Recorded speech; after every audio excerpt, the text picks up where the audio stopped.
요즘에 복고풍의 모든 것이 이제 열풍이죠. 그래서 트로트가 이렇게 열풍을 일으킬 줄은 몰랐습니다. 네, 많은 지나간 옛 노래를 들으시면서, 물론 우리 성도님들은 트로트를 통해서 뭐 은혜를 받으실 일은 없으시겠습니다만, 그래도 아마 지나간 옛 노래에 마음을 싣고 정서적으로 순환되어지는 그런 감흥은 받으시겠죠.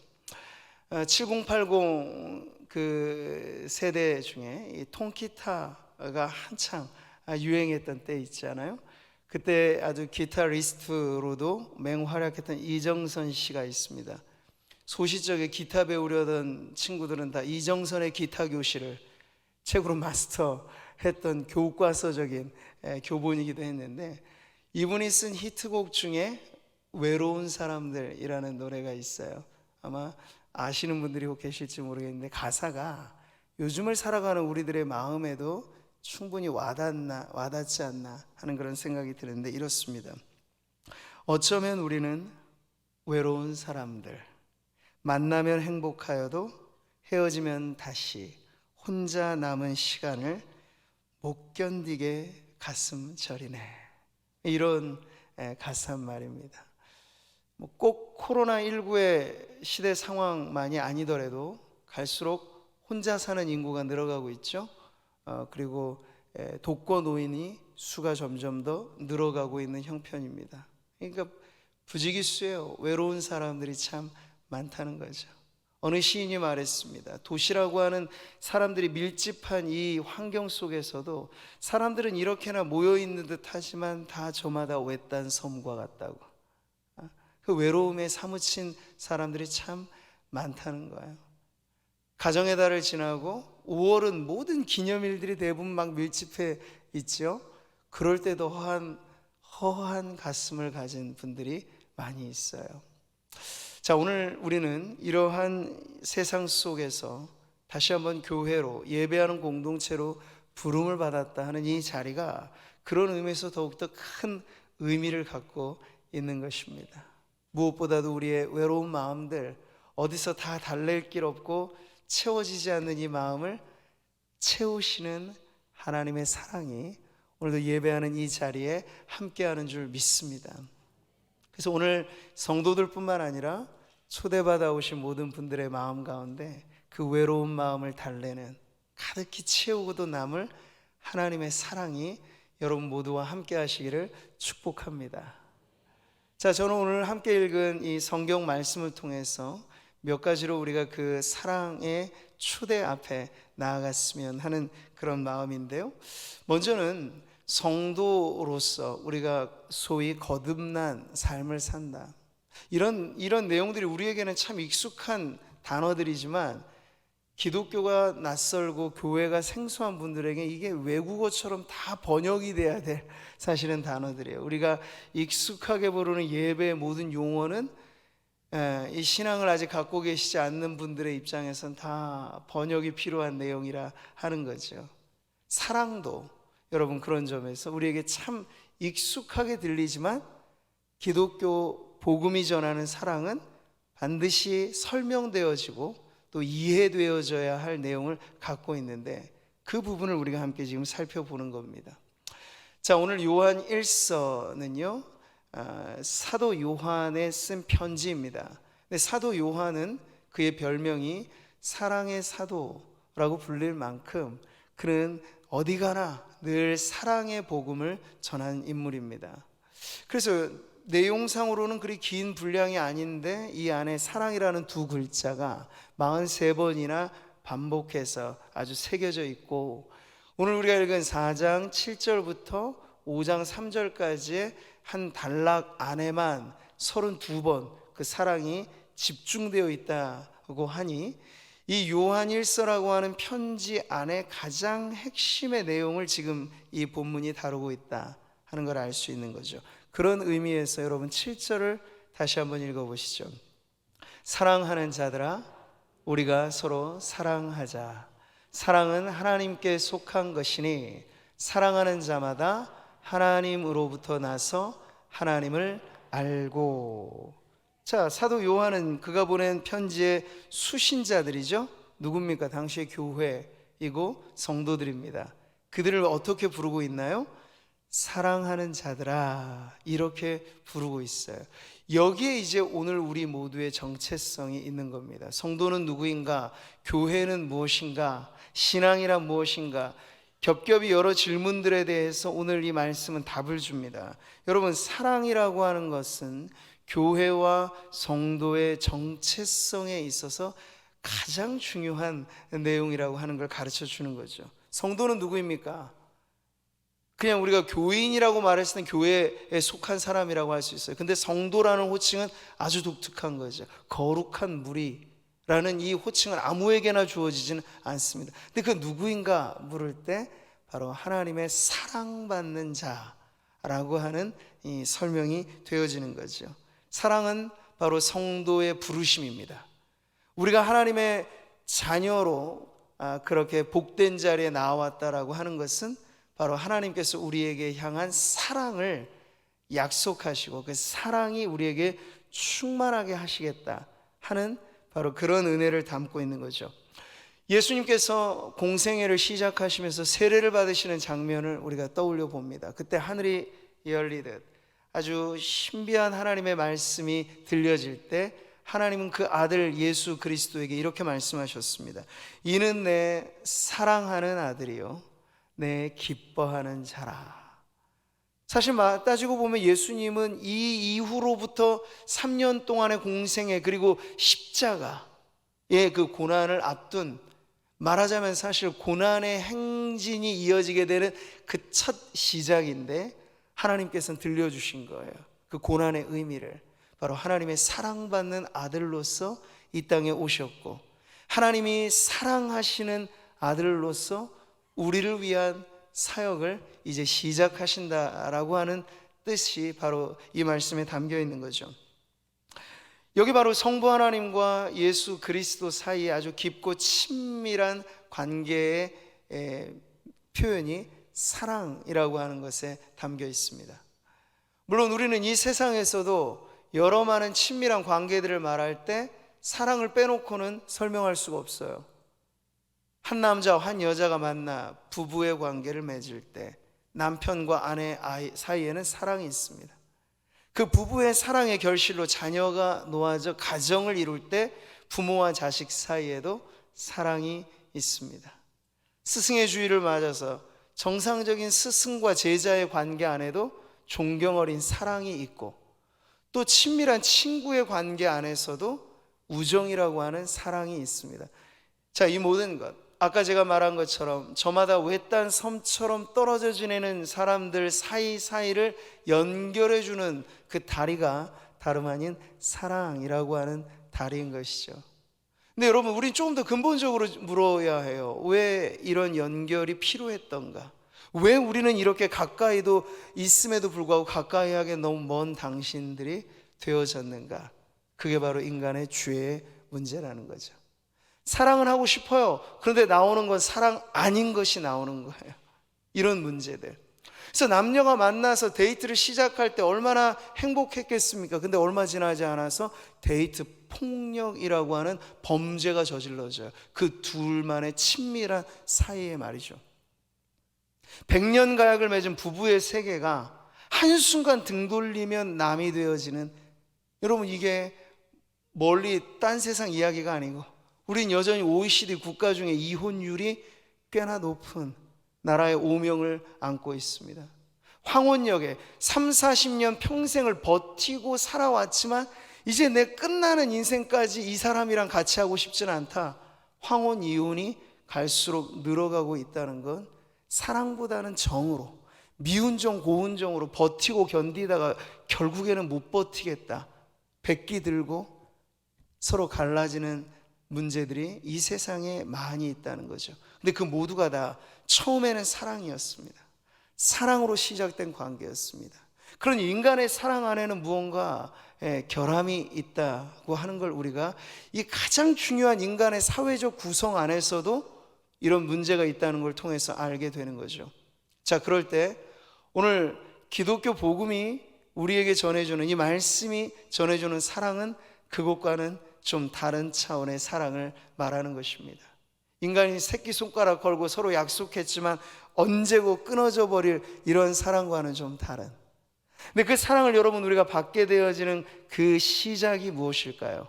오늘 성경은 이렇게 말씀합니다. 영접하는 자, 곧 그 이름을 믿는 자들에게는 하나님의 자녀가 되는 권세를 주셨으니. 아멘. 자, 이 시작에 대해서 여러분, 우리는 예수님을 믿는다라고 하는 말이 우리 안에서는 참 일상의 용어입니다. 신앙이라고 하는 것도. 근데 이 문턱을 넘어서지 못한 분들에게 있어서 예수님을 믿는다라고 하는 그 말 자체가 여러 가지 많은 이 겹겹이 어려움이 있는 거예요. 예수님이 누구신지, 믿는다는 게 무엇인지. 근데 여러분, 먼저 믿음에 대해서 말씀드리자면, 믿음을 너무 어려운 수학 공식처럼 이해하시지는 않으면 좋을 것 같아요. 그건 매우 인격적인 언어입니다. 여러분, 오늘 우리 오신 VIP 분들을 맞이할 때 우리 교회에 이 안내위원들이 꽃도 한 송이씩 드리면서 만면의 환한 미소로 여러분을 맞이해 드렸죠. 그걸 영접이라고 하는 거죠.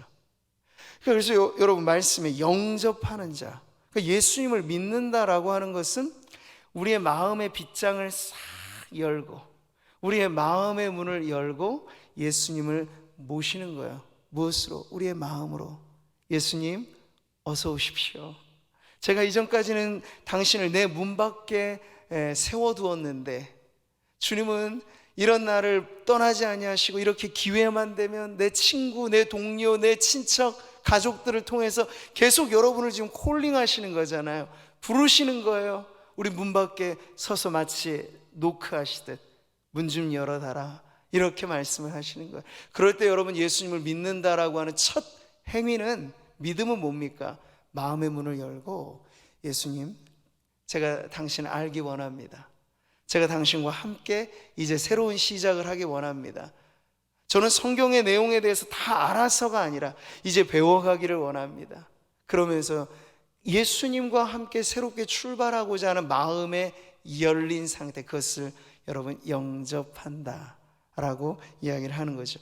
그럴 때 일어나는 크나큰 변화가 있습니다. 그게 뭘까요?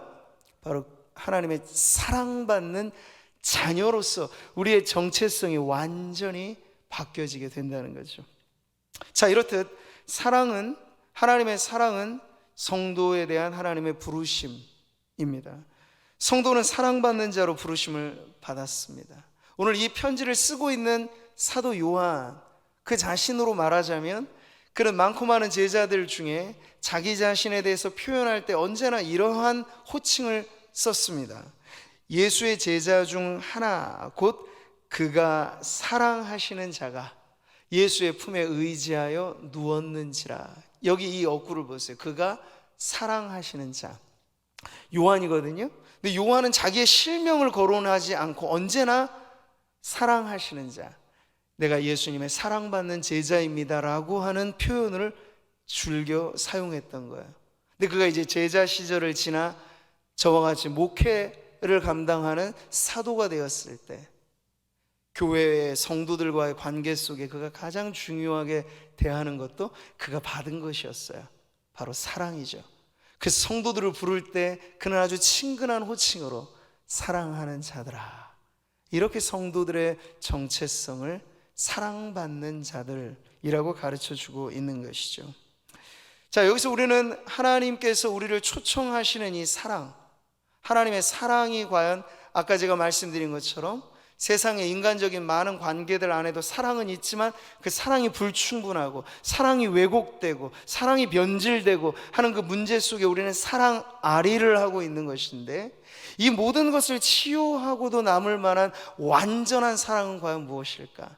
이게 바로 하나님의 사랑입니다. 자, 성경이 가르쳐주는 하나님은 여러분 어렵고도 복잡하고도 알다가도 모를 뿐이 아니고 매우 분명한 분이세요.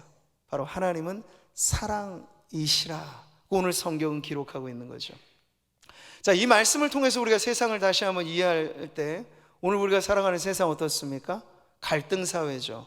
갈수록 갈등의 원인이 늘어만 갑니다. 계층 간에, 세대 간에, 성별도 이제 젠더 이 갈등의 문제가 크잖아요.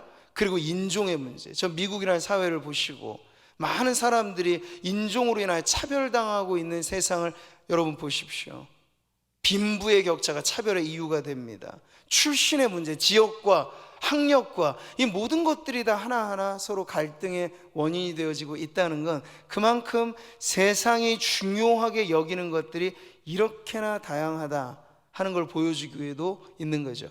근데 여러분, 오늘 말씀을 우리가 잘 보면요, 하나님의 기준에서 세상은 그렇게 복잡하지 않아요. 하나님의 기준은 우리가 지금 갈등을 야기시키는 이러한 내용들이 아니고, 하나님은 아주 온 인류를 보실 때 단순하게 두 가지로 분류가 된다는 거죠. 그게 뭘까요?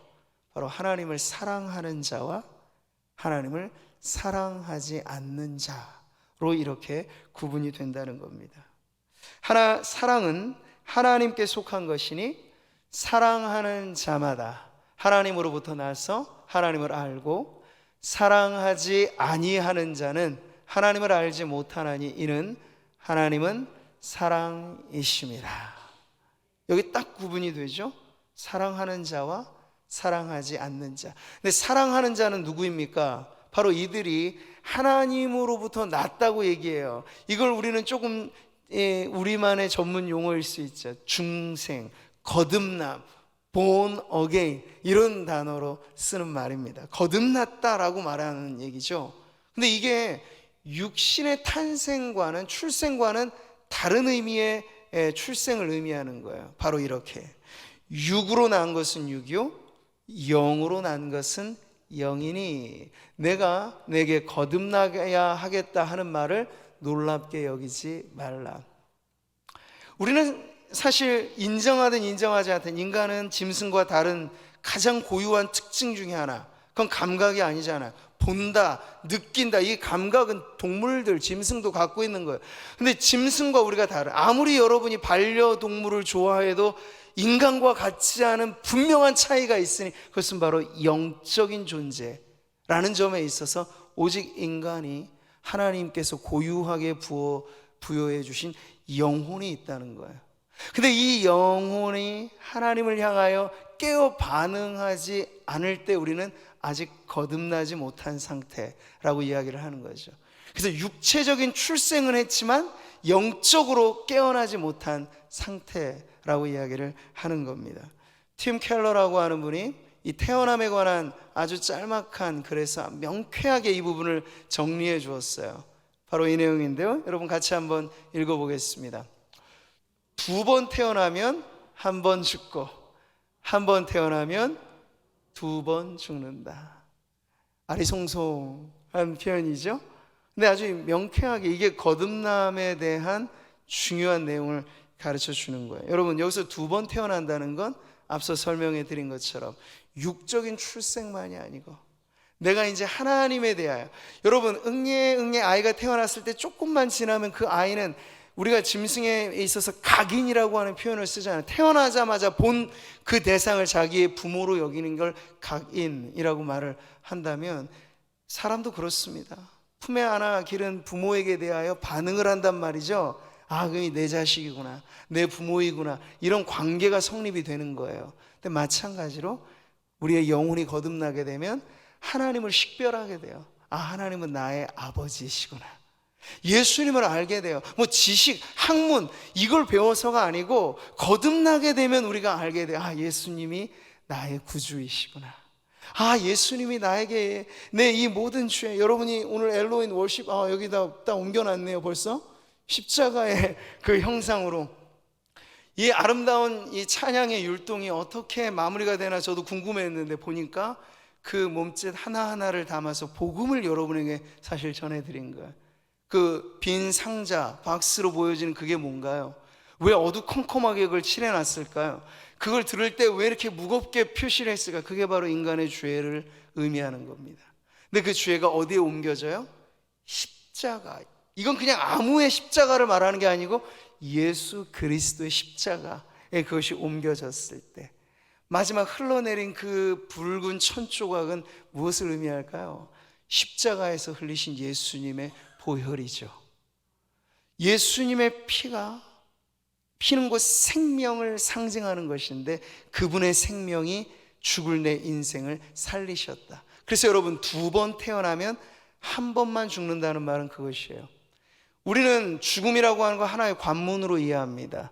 영생으로 나아가게 된, 이 생을 정리하고 이제 영원한 생명으로 나아가는 그 관문은 믿는 자나 믿지 않는 자나 모두가 다 통과해야 될 관문인데, 그걸 통과하고 난 다음에 우리에게 주어지는 것, 하나님을 사랑하는 자들에게 주어지는 건 영원한 생명인 줄 믿습니다.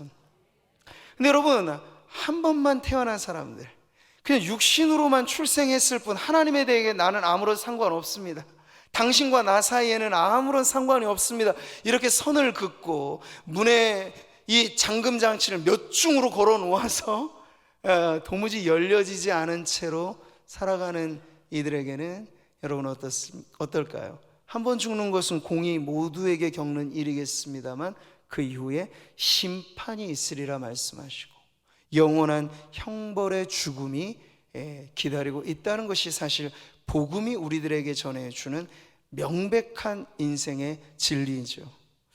자, 사도 요한이 여러분 이런 차이를 그의 표현대로 이렇게 말해주는 거예요. 사랑하는 자와 사랑하지 않는 자. 여러분, 부모와 자식 사이에는 유전인자라고 하는 게 있어서 반드시 내 자식이라고 하면 굳이 설명을 안 해줘도 알만한 것이 눈에 띈단 말이에요. 보면 눈이 닮든 코가 닮든 코평수가 닮든 뭐든 하나 닮게 되어 있어요. 그게 빼놓을 수 없는 부모와 자식의 닮은 꼴이라고 하는 관계이죠. 자, 우리가 하나님으로부터 난 자라, 거듭난 자라 라고 말했을 땐 하나님과 우리 사이에 이제 닮음이 형성되는데, 성경은 그 닮음의 가장 중요한 내용을 뭐라고 말해주는 걸까요? 하나님은 사랑이심이라. 바로 사랑이신 하나님을 닮은 꼴로 성도들도 역시 그 사랑으로 살아내는 법을 배우게 된다는 거죠. 여러분, 신앙생활의 묘미는 변화에 있습니다. 정체가 아니고 끊임없는 변화예요. 근데 그 변화는 뭘까요? 사랑이신 하나님을 점점 더 닮아가는 변화이죠. 고린도전서 13장 사랑장으로 잘 알려진 그 사랑의 노래가 여러분 사랑을 으뜸으로 말하잖아요. 그 중에 제일은 사랑이라. 하나님의 많고 많은 속성들, 하나님은 전능하시고 전지하시고 무소부재하시고 영원하시고 자비하시고 변함이 없으시고 모든 것들이 다 하나님에 대한 설명일 수 있는데 그 중에 제일이 무엇일까 묻는다면 그건 당연히 하나님은 사랑이시라는 이 말씀에 답이 나와 있는 거죠. 사랑을 빼놓고 우리는 하나님을 제대로 알 길이 없는 겁니다.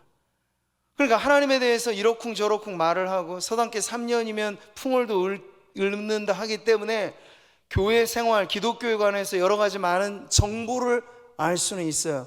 그러나 여러분, 그게 중요한 문제가 아니라는 거죠. 우리보다도 더 많은 지식을 이제는 인공지능이 갖고 있는 시대 아닙니까? 검색어 하나만 집어넣으면 컴퓨터는 우리보다도 더 많은 기독교의 역사에 관하여, 기독교의 신조에 관하여 많은 것들을 담고 있습니다. 그렇다고 그 컴퓨터가 하나님을 믿는다 말하진 않잖아요. 인공지능이 하나님을 믿는다 말할 수 없잖아요. 이건 매우 인격적인 것이기 때문에 그렇습니다. 그래서 여러분, 이제 제가 중요한 질문을 하나 하고 싶어요. 당신 하나님을 알고 있습니까? 이것도 필요한 질문이겠고, 당신 하나님을 믿고 있습니까? 라는 질문도 매우 중요한 질문이겠으나 이 모든 것을 아우러서 오늘 우리에게 가장 중요한 단 하나의 질문이 있다면 바로 이것이요. 따라해 보실까요? 당신은 하나님을 사랑하십니까? 네, 바로 이 질문에 우리의 마음을 다하여 어떤 답을 하느냐가 바로 우리의 삶이 하나님 앞에서 사랑하는 자인가, 아직 사랑하지 않는 자인가, 이것을 통해서 우리가 세상의 기준과 다른 하나님의 기준 앞에 과연 나는 누구인가의 답을 발견하게 되는 것이죠. 당신은 하나님을 사랑하십니까? 이것 신앙에 관한 가장 핵심의 질문입니다. 우리가 하나님을 안다 해도, 설령 믿는다라고 말을 할지라도 하나님을 사랑하지 않는다면 이 모든 것이 허위에 지나지 않아요. 성경이 말씀하고 있어요. 내가 예언하는 능력이 있어 모든 비밀과 모든 지식을 알고 또 산을 옮길 만한 모든 믿음이 있을지라도 사랑이 없으면 내가 아무것도 아니에요. 이 때문이죠.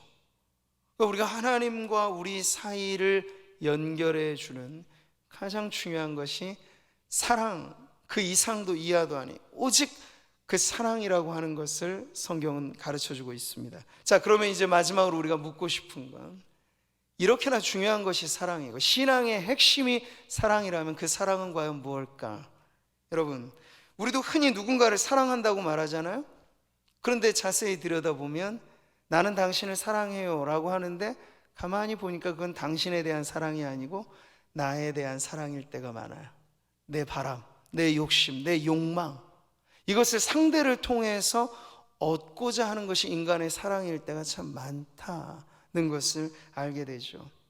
여러분, 그렇기 때문에 이 많은 시작은 아름다웠으나 끝이 비참한 인간의 사랑의 이유, 우리는 왜 고슴도치 딜레마라는 말을 할까요? 가까이 가면 찔려서 아프고 멀어지면 외로워서 힘들고, 가까이도 떨어질 수 없는 이 딜레마가 인간의 관계의 중요한 문제인 걸 보여주는 거죠. 근데 여러분, 이러한 사랑의 한계가 어디서 일어나게 될까요? 우리는 사랑을 감정의 뭉치로 이해하는 경우가 많기 때문에 그래요.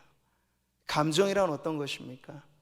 오늘 하루를 사는 동안에도 여러분 기분 좋게 집을 나와서 교회까지 차를 잘 몰고 오실 때 있겠죠. 근데 갑자기 어느 차가 확 예고도 없이 깜빡이도 안 켜고 칼같이 끼어들면 그때도 여러분의 마음이 룰루랄, 하나님 할렐루야 감사합니다, 급하신 용무가 있으신가 보네요 저분이, 이러기가 쉽지 않아요.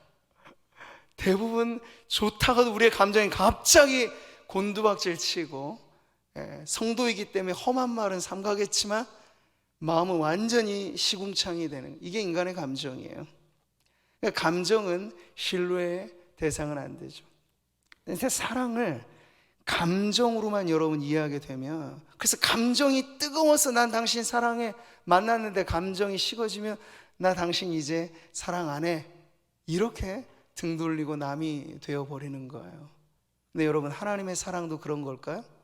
하나님이 우리에 대하여 사랑을 말씀하실 때 난 널 사랑해, 내 감정이 너를 향하여 늘 뜨거워, 이렇게만 말씀하시는 게 하나님의 사랑이 아니라는 거죠. 그러면 그 사랑은 무엇입니까? 하나님의 사랑은 섬김입니다. 하나님의 사랑은 희생입니다. 성경을 보세요. 하나님의 사랑이 우리에게 이렇게 나타난 바 되었으니 하나님이 자기의 독생자를 세상에 보내심은 그로 말미암아 우리를 살리려 하심이라. 하나님 그저 먼 밭에서 나는 너를 사랑해 이렇게만 세상에 흔하디 흔한 사랑 타령 이런 노래를 불러주신 게 아니고 직접 보여주고 감추어 줄 수 없는 완벽한 사랑을 드러내신 거예요. 그것이 바로, 여러분, 오늘 우리는 날짜를 계산할 때 대부분 그래도 보편적으로 우리는 이 기준을 갖잖아요. 2021년 5월 16일이죠 예수님을 믿든 믿지 않든 사람들은 이미 역사 속에 예수님을 인정하는 거예요. 오늘의 날은 예수님이 이 땅에 오신 지 2000년하고도 21년이 지나고 5월하고도 16일째 되었다. 이 고백은 예수님이 역사적인 인물이라고 하는 걸 온 세상이 인정하는 것인데, 그분이 근데 왜 오셨는가에 대한 답은 역사로 규명되는 것이 아니고 진리의 말씀이 가르쳐 주는 거잖아요. 근데 오늘 성경은 예수님이 이 땅에 오신 이유, 사랑으로 오셨다고 말씀하세요. 하나님이 우리를 향한 사랑, 그저 노래만 불러주는 사랑, 이게 아니고 심장의 박동처럼 확실하게 부인할 수 없는 그 사랑을 증명해 주셨는데, 바로 독생자 예수 그리스도를 우리의 죄를 위하여 이 땅에 보내시고 십자가에 달려 돌아가시기까지 바로 우리를 향한 희생과 우리를 향한 섬김으로 하나님의 사랑을 보여주신 것이죠. 성경은 말합니다. 하나님이 세상을 이처럼 사랑하사. 그 세상에 바로 여러분의 이름을 넣어보세요. 여러분이 하나님의 어느 정도의 사랑을 받고 있는 인물인가? 하나님이 나를 이처럼 사랑하사 독생자를 주시기까지. 이게 바로 여러분 기독교가 전하는 복음입니다. 세상에 많은 종교들이 있죠. 고등 종교라고 말할 수 있는 여러 종교들이 있습니다. 불교, 이슬람교, 여러 종교들이 있습니다. 이단 사이비까지를 다 포함해도 세상의 종교, 인간으로부터 발원한 종교의 특징은 하나의 공통점이 있어요. 그건 종교로 바라보는 그 대상에 대해서 고행을 하든 뭐를 바치든 간에 뭔가를 그 신은 요구하는 종교라는 거예요. 근데 여러분, 기독교는 이런 점에서 종교에 분류되지 않는다 분명하게 말씀드릴 수 있는 이유는 기독교가 말하는 하나님은 이런 분이시기 때문에 그래요. 기독교 복음은 인간에게 무언가 달라고 요구하는 신이 아니라 우리가 달라고 하기 이전부터 우리에게 하나님의 사랑을 몽땅 내어주신 그 하나님을 전해주고 있기 때문에 그렇죠. 출발부터가 다른 거예요. 사랑은 여기 있으니 우리가 하나님을 사랑한 것이 아니요 하나님이 우리를 사랑하사 우리 죄를 속하기 위하여 화목제물로 그 아들을 보내셨습니다. 누가 먼저 사랑했다고 말을 하나요? 하나님이 우리를 먼저 사랑하신 거예요. 그러니까 우리가 지금 하나님을 사랑하는 자로 이 자리에 이렇게 예배하고 하나님 앞에 교회로 모일 수 있었던 것도 하나님이 먼저 우리를 사랑하셨기 때문이라. 이게 바로 여러분 복음입니다. 참된 신앙의 발생은 인간적인 기원이 아니에요. 너희는 그 은혜를 인하여 믿음으로 말미암아 라고 했을 때 우리의 마음 가운데 지금 아마 교회가 낯선 분들에게 있어서는 이 모든 게 다 외국어처럼 들릴 수 있으시겠습니다만 어느 순간 이게 명확하게 우리의 영혼에 들려지게 되는 때가 있어요. 우리의 마음의 빗장의 문이 열리고 예수님을 모실 때 그 다음부터는 목사가 앞에서 말한 이 설교가 그냥 공자왈 맹자왈이 아니고 하나님께서 나에게 들려주시는 생생한 언어로 꽂히듯 들려지는 그런 변화가 생기게 될 것입니다. 하나님의 사랑이 우리에게 물밀듯 찾아올 때 바로 신앙이라고 하는 건 그 사랑에 우리의 마음을 열므로부터 출발을 하는 것이에요. 우리가 받을 자격이 있었을 때가 아니라는 걸 여러분 기억하십시오. 성도들이라면 다 알고 있죠. 저도 부인하지 않습니다. 제가 하나님의 사랑을 받을 만한 만반의 준비가 되어 있어서 하나님 날 사랑하셨다. 그건 기독교를 제대로 이해하는 게 아니에요. 말하자면 저는 하나님의 사랑을 받을 아무런 준비가 없는, 아니 말하자면 더 기준으로 따지면 엄청나게 형편없었던 죄인이었는데 십자가 전달자라는 여러분 이 노래 찬양의 가사가 그렇지 않습니까? 난 지극히 작은 자, 정말 죄인 중에 괴수, 이 무익한 날 하나님이 부르셔서 십자가 전달자가 되게 하셨다는 고백이잖아요. 우리 모두가 그렇습니다.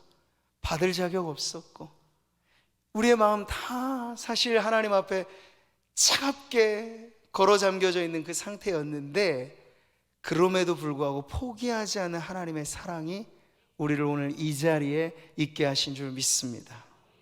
우리가 아직 죄인 되었을 때 그리스도께서 우리를 위하여 죽으심으로 하나님께서 우리에 대한 자기의 사랑을 확증하셨느니라. 할렐루야. 우리 모두는 그 사랑에 마치 포로가 된 듯, 더 이상 내가 하나님의 이 사랑을 어찌 피할 수 있으리요. 나는 하나님의 사랑에 내 마음의 문을 엽니다 하고 시작된 게 우리의 신앙이고, 오늘 이 자리에 함께 초청받아 오신 분들의 새로운 시작도 마찬가지입니다.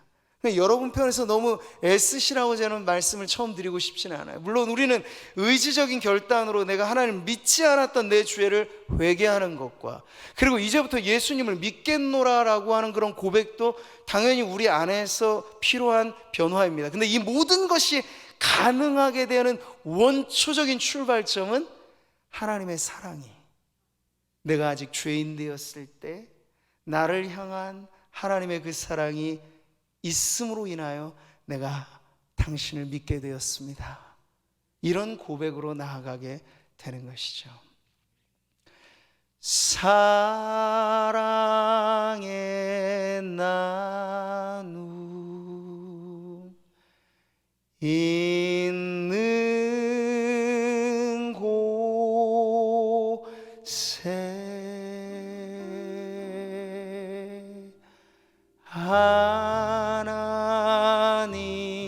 하나님께서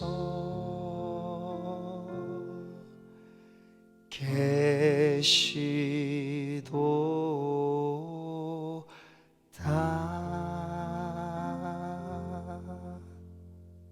사랑은 여기 있으니. 여러분 어디 먼 데에 가서 여러분의 외로운 마음 달래시려고 애를 쓰지 않으셔도 좋겠어요. 오늘 사랑이신 하나님이 우리와 함께 하시는 이곳에 여러분의 인생을 능히 바꾸고도 남을 하나님의 그 깊고도 넓은 사랑이 바로 여기에 있으니, 이제 여러분의 마음을 살짝 열어두시고 나에게 다가오신, 사랑으로 우리를 초대하시는 그분 앞에 여러분 나아가시는 우리 VIP 분들 되시기를 바라고, 성도들도 마찬가지입니다. 우리의 영혼 여러 가지 많은 우여곡절 속에 힘들고 어려울 때 다시 제자리, 원상복구할 수 있는 그 자리가 어디입니까? 여전히 변함없이 날 사랑하신 하나님의 사랑 앞에 나아올 때 깨어지고 부서진 듯 우리의 인생이 다시 회복될 수 있습니다.